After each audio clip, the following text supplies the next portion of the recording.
invite somebody share. I am trying this new streaming service. That I'm trying, and I'm going to need your help. If you could join me in this new streaming service test. I'm going to be depending on you. Um, I don't really know what I need yet, but I'll let you know when I think. Okay, there we are. Okay. Um, all right.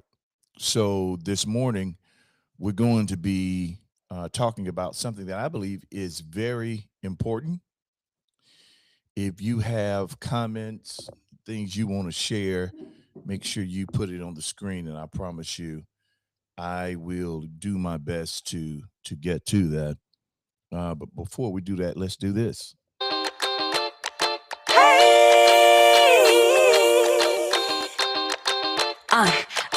Coffee time, coffee time.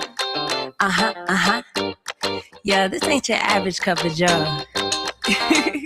Listen, I need it in the morning, I need it at night. He always keeps it brewing, he always keeps it tight. Just a little sip, it'll get you right. Terrence Pickett always be the one that gets the coffee right. The coffee's right, the coffee's right in my life. It's never a wrong time over crime to get what's yours and to get what's mine. Come on, coffee time in my life. Coffee time, feels so right. I need a little sugar, put it in my cup. Can you stir it, Terrence? Let me know what's up. And at the end of the show, you can brew another pot. Just make sure you make it hot. Come on. All right. So that's that. Let's dive right into the information. We're going to be talking about why healthy customer service is a non-negotiable. This podcast, we're going to be talking business leadership and building things that last. And today, we're dealing with something that can either elevate your brand or business or quietly destroy it, and that is customer service. Many people believe business is strictly about the product, so they invest in the product, they perfect the product, they refine uh, the product. But one of the things that they overlook is something that is very important that all of us need. In addition to investing in the product, refining the product, the package, and make the presentation great, but you also need people to be able to present the product. Product is only as good as the hands that serve it, offer it, and advertise it. So you can have the greatest product in the world, but if the experience around the product is poor, your product would never reach its full potential, and you will eventually begin to lose not only resources, money, time, but you can lose your brand. Customer service puts a face to your brand. It's very important. Before people understand your systems, your pricing, or your process, they encounter your people. This is church or work. Your employees become your brand ambassadors, whether you train them to be that or not. That is what they are. Their tone becomes your tone, their attitude becomes your culture, their responsiveness becomes your reputation. In reality, people don't just buy products, they buy the experience and they buy you. So there's a cost of getting this wrong. And I want to talk numbers for a second because this is not just emotional, it's also economic. According to PwC, 73% of customers say experience is a key factor in purchasing decisions. Yet, only 49% say companies provide a good, healthy customer service experience consistently. There's a study by American Express found that 86% of customers are willing to pay more for a better customer service experience. On the flip side, 1 in 3 customers will leave a brand they love after just one bad experience. That means one wrong interaction can cost you long-term revenue. And here's the danger with that. Most businesses don't lose customers loudly. They lose them silently. People don't complain. They don't come back, and then they get on social media and they give you what I call the underhand exchange, where you don't know they had a bad experience necessarily, but they've already told at least one person of that experience. That one person is told one person. So one person is going to affect the next 10 to 20. And in many cases, if you're not careful and how quick this information move, you could be them killed your business before you even get started. One of the things in the early 2000s, late 90s, mid 90s, AOL, American Online, had a monopoly on the internet.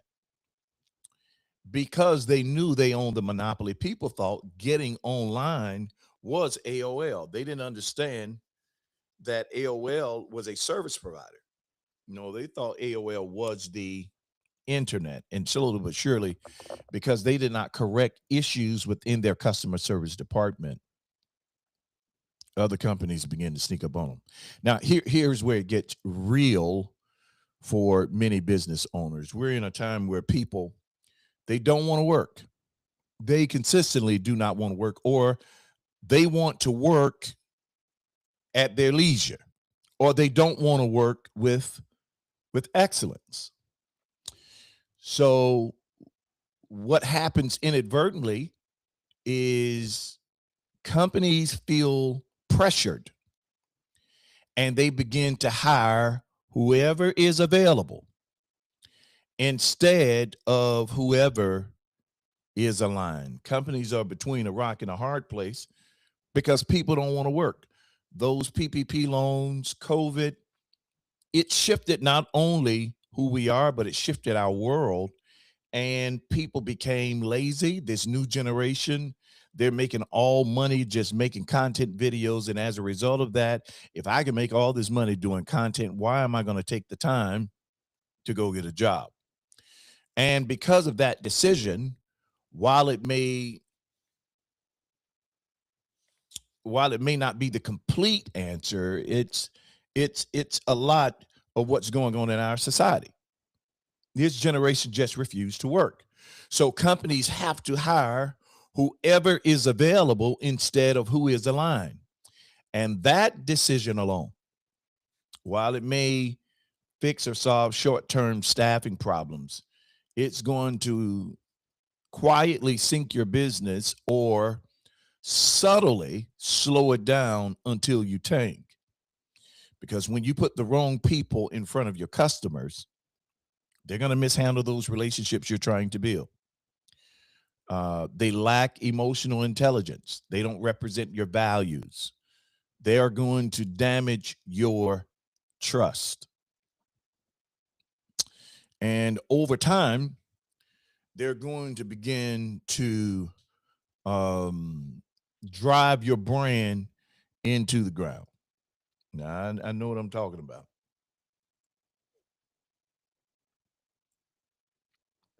I've been blessed and fortunate to not only run my own businesses, but I've worked for Fortune 500 companies. I've worked in the church arena.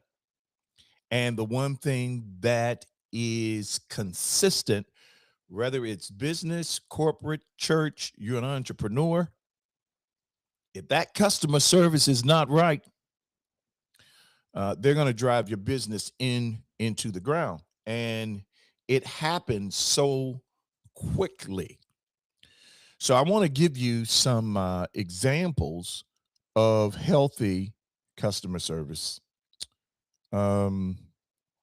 so you can see the importance of it. When your customer service is healthy, they've been trained correctly and aligned, here are the results. Here are the advantages. there's customer retention increases, meaning it's cheaper to keep a customer than find a new one. Healthy service builds loyalty. Revenue then begins to grow organically. Happy customers refer others. They tell their families and their friends. And word of mouth becomes your free marketing engine. It also, healthy customer service, build brand trust expansion. People trust consistency. When they know what to expect, that they're going to come back. When you have healthy customer service, conflict is minimized. Skilled service teams know how to resolve issues before they escalate. You can charge more when you have healthy customer service. People will pay for peace, clarity, and professionalism over a cheaper price. Now, there are also disadvantages of poor customer service. When the customer service is unhealthy, one of the things that happen is revenue begins to leak. Customers leave, they never return, and whatever influence they have, they begin to discuss their bad experience, and your reputation declines. Online reviews go down. Word of mouth, social media expose bad experiences quickly, and it's unfair. But this is the world that we live in. Bad customer service causes internal culture problems. Poor service externally often reflects dysfunction internally. You become price dependent when you have bad customer service. When experience is poor, the only way to compete is by lowering the price. Burnout increases. Bad systems, untrained staff, creates stress for everybody, the workers and the consumers. So the real solution is having healthy people. Here is the core truth. You cannot build a healthy brand with unhealthy people. I'm going to say that again. You can't build a healthy brand with unhealthy people. Customer service is not just about training skills. It's about developing people. You need people who have one, emotional intelligence, patience, ownership, good communication skills, and a sense of responsibility. Because you need to know that they are not just completing tasks, they're representing your name. They're representing your brand. They are the face of your company. Now I'm gonna give you a few strategies to attract the right people. So how do you solve the hiring problem? And these are real strategies. People don't just apply for jobs. They're actually applying for environments. You have to create a culture of respect, growth, and accountability. I'm going to say it again. You got to create a culture of respect, growth, and accountability. You don't hire someone just to do the job. You are hiring their character. You train for their skills. Skills can be taught, but character is revealed. You need to look for attitude, not just ability, because they can do the job doesn't make them qualified if they have a poor attitude. You don't want them to drive off future customers because they're having a bad day taking it out on your customers. Also, be clear about your expectations. Don't just hire, define the standard. People perform better when they know what excellence looks like. You got to incentivize performance. You need to reward great service, recognition, bonuses, and growth opportunities matter. Here's the other thing. Develop your team consistently. Training should not be a one-time event. It should be ongoing. It should be intentional, and it should be measurable for whatever goal or profit you're trying to reach. Now, another thing is you've got to lead from the top. Customer service culture starts with leadership. If leadership is inconsistent, the team's going to be inconsistent too. You need to know at the end of the day, your product may attract people once or twice, but your customer service determines whether they're going to come back and bring others. So you don't just build a great product. You are building a great experience, because your brand is not just what you sell. It's how people feel when they encounter what you build. And if you can't get that right, you won't just have customers. If you do get it right, you won't just have customers. If you get it right, you'll have loyalty. You'll have growth. You'll have longevity. And in that longevity, you can build something that's greater, something that's better, and something that will outlive you. You know, I'm at the stage of my life where I am not trying to build to eat anymore.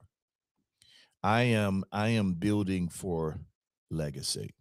I believe in the scripture passage that says a wise man leaves an inheritance to his children's children. What is that? That is your grandkids. You're not just building for you. You're building for the generation to come. And if we're going to build correctly, it begins with the people we choose to build with us. You cannot allow people to ruin what you built.